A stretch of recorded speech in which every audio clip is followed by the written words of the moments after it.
करेंगे अभी next urine protein. तो यूरिन प्रोटीन में हम लोग उसका एम्स क्या है, एम मतलब क्या है, लक्ष्य कि ये टेस्ट कर क्यों रहे हैं। तो यूरिन प्रोटीन का क्या लक्ष्य है, एम्स क्या है, इसमें ये चेक करेंगे। ओके, तो इसमें सब एम्स तो पता चल गया। अब हम लोग क्या देखेंगे, मेथड्स कि कौन सा मेथड यूज करें। तो इसमें हम लोग एक मेथड है heat and acetic acid method. इसी मेथड को हम लोग यूज करते हैं यूरिन प्रोटीन टेस्ट करने के लिए। मेथड का नाम क्या है, मेथड का नाम क्या है, एक साथ बोलिए। अब इसमें जो रिएजेंट यूज होता है वो होता है ग्लासियल एसिटिक एसिड। एक्चुअली ये बस कंफर्मेशन के लिए होता है कि आपका यूरिन में प्रोटीन है या नहीं। अब प्रिंसिपल का बात करें तो आपका क्या होता है, जब हम लोग यूरिन को, अगर यूरिन में प्रोटीन प्रेजेंट है तो उसको हीट करने से वो कोगुलेट हो जाता है, जम जाता है ऊपर में। ठीक है, क्या होता है, कोगुलेशन। व्हाइट कलर का एक क्लाउडनेस, उस टाइप का एक व्हाइट कलर का ऊपर में क्या हो जाता है, क्लाउडनेस बन जाता है जब यूरिन को हीट करते हैं। तो इसका प्रिंसिपल क्या है कि जब यूरिन को हीट करते हैं हम लोग, जिसमें क्या है प्रोटीन, तो अगर प्रोटीन प्रेजेंट रहेगा तो प्रोटीन क्लॉट बना लेता है व्हाइट कलर का। ठीक है, जैसे अंडा नॉर्मली लिक्विड फॉर्म में रहता है, लेकिन उसको हीट करते हो, अंडा क्या है, प्रोटीन है व्हाइट वाला पार्ट ना, उसको हीट करते हो, बॉइल करते हो तो वो पूरा सॉलिड हो जाता है। वैसे ही यूरिन में, अगर यूरिन में प्रोटीन रहेगा तो हीट करने पे वो क्या हो जाएगा, व्हाइट कलर का क्लॉडनेस बन जाएगा। ठीक है, तो ये हो गया इसका प्रिंसिपल। रिक्वायरमेंट में क्या क्या चाहिए हम लोगों को, test tube is most important and पास्चर कीपेड या तो प्रॉपर इसको बोलते हैं, सैंपल चाहिए यूरिन सैंपल, और क्या चाहिए हमें, ग्लासियल एसिडिक बंसन बर्नर भी तो चाहिए। अब इसका प्रोसीजर समझाते हैं। प्रोसीजर में सबसे पहले हम लोग क्या करते हैं, एक टेस्ट ट्यूब लेते हैं। फर्स्ट स्टेप, हर सब चीज़ का पहला स्टेप टेस्ट ट्यूब उठा लो, फिक्स करो इसमें। ठीक है, अब हम लोग सबसे पहले 2 ml या 5 ml इसमें क्या लेते हैं, यूरिन सैंपल। तो इसमें क्या किया, सबसे पहला स्टेप प्रोसीजर में 5 ml यूरिन सैंपल। अब जो यूरिन सैंपल लिए हैं, ठीक है, लगाइए इसमें, इतना कम का इससे डालना नहीं, सिर्फ यूरिन ही डालना है। देखो अब जो आप यूरिन इसमें दोगे ना,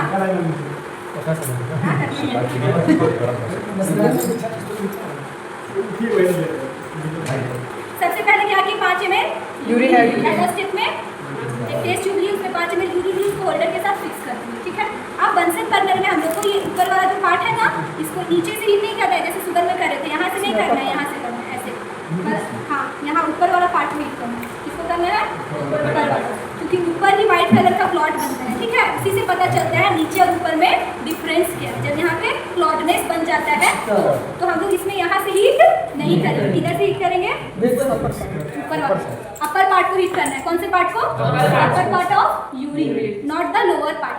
and lower part work as a control. Lower part कैसे काम करता है, कंट्रोल करता है, मतलब डिफरेंस बताता है कि ऊपर में और नीचे में क्या डिफरेंस हो रहा है। अगर प्रोटीन प्रेजेंट है तो ऊपर वाला पार्ट में कैसा बन जाएगा, क्लॉडनेस बन जाएगा व्हाइट कलर का। क्या बन जाएगा, क्लॉडनेस।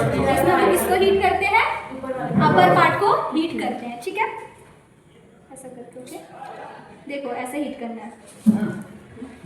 इसका क्लॉडनेस बन रहा है, नहीं बन रहा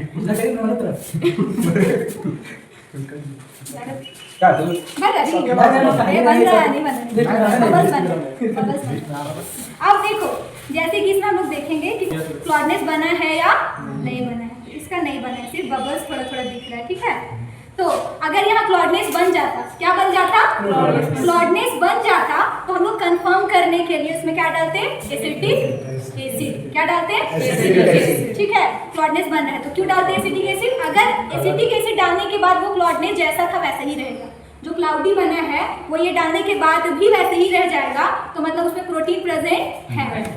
अगर ये डालने के बाद क्लॉडनेस क्या हुआ, डिसअपियर हो गया, गायब हो गया। हीट करने के बाद जो क्लॉडनेस बना था वो ये डालने के बाद क्या हुआ, गायब हो गया, तो मतलब उसमें प्रोटीन प्रेजेंट नहीं था।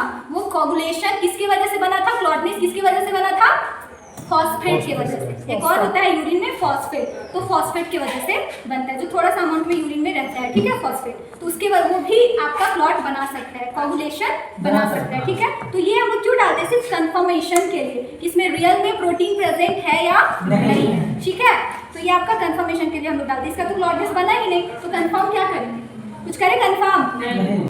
मान के चलो यहाँ क्लॉडनेस बना हुआ, इमेजिन कितना ड्रॉप डालना है, जस्ट इमेजिन, बस कितना भी 2-3 ड्रॉप डाल सकते हैं। जस्ट इमेजिन यहाँ पे क्या बना हुआ है,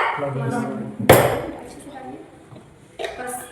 अब ये डालने के बाद क्लॉडनेस क्या हो जाता, गायब हो जाता। तो मतलब वो क्लॉडनेस हीट करने के बाद क्यों बना था, फॉस्फेट की वजह से। किसकी वजह से बना था, फॉस्फेट। अगर वो क्लॉडनेस जैसा बना वैसे ही रह जाएगा ये डालने के बाद, एसिटिक एसिड डालने के बाद, तो मतलब कौन सा क्या क्लॉडनेस बनाया था आपका, प्रोटीन बनाया था। ये डालने के बाद भी रह रहा है वो, तो मतलब प्रोटीन है। ये डालने के बाद गायब हो जा रहा है क्लॉडनेस, तो मतलब क्या था, फॉस्फेट।